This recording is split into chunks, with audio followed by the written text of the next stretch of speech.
Christchurch, that beautiful city right there behind me, has lost so much, has lost so many of those special places. Welcome to 3 Years On, where we are looking at places, in particular at QE2 Stadium. We're going to visit QE2 Stadium and we're going to see what's there, if anything, and we're also going to talk to someone who's lost the use of the stadium and how it's affected them.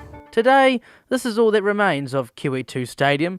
Destroyed in the 2011 earthquake, work continues to remove and flatten the ground in the badly damaged eastern suburbs. First built in 1973, QE2 soon became a famous landmark as it hosted the Commonwealth Games in 1974. The Games also marked a major milestone in New Zealand television, with the first broadcast of colour TV to homes throughout the country. New Zealand won 8 medals and placed 5th overall on the medal tally. I'm Rosie and I am a Year 13 student at St Andrews College. I do athletics and there's heaps of events in athletics like running, jumping, throwing.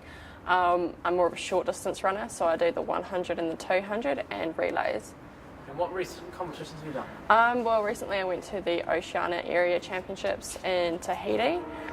That was at the start of June, and I competed in the 100 and 200 for the open women's and the relay.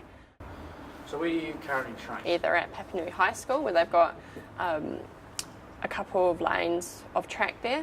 So I train at Boys High on a strip of track that they've got there as well. There hasn't been a new track released, then we haven't really got a proper place to train. There's so many small training groups in Christchurch, which of course becoming less now because the sport's becoming less popular because we don't have the facilities.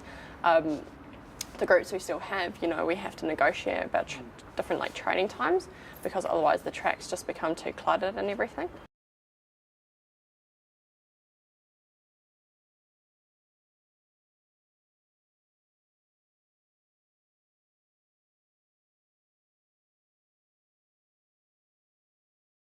What does the track mean to you?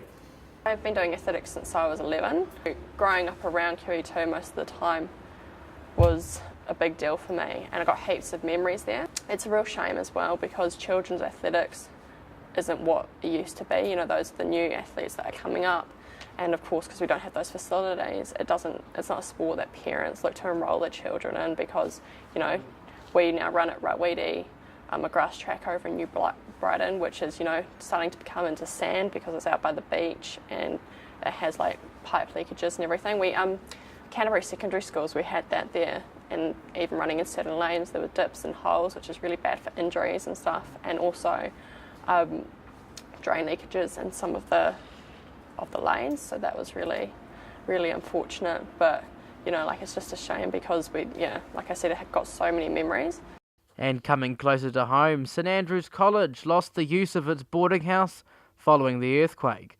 After over 50 years of boarding at the school, students called nearby motels home, and the 2 standing boarding houses were torn down.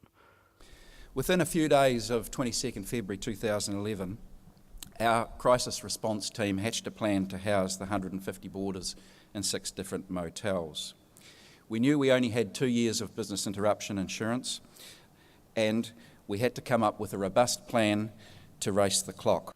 Many months later, boarders were becoming used to living in the motels, but were unsure where they would be going next. But plans were in the making.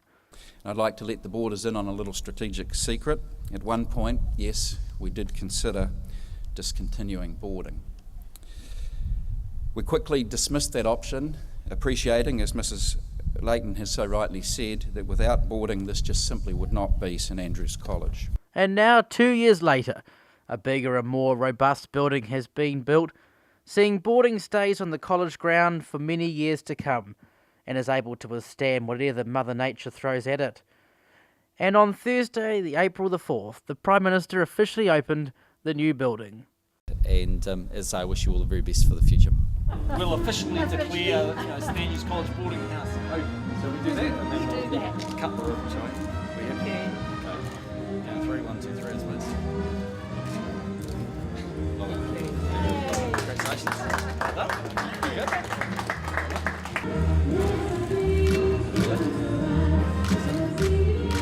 Great. very solid. Yeah, it feels. St Andrews College's new $15.2 million building houses 120 boarders and is built 100% to new building codes. Although memories have been made in the old house, new memories from an increasing, growing boarding population will be created to ensure the building is well treasured for years to come. Despite the losses, places can be rebuilt, memories can be created and will be, as Christchurch rebuilds all it has lost.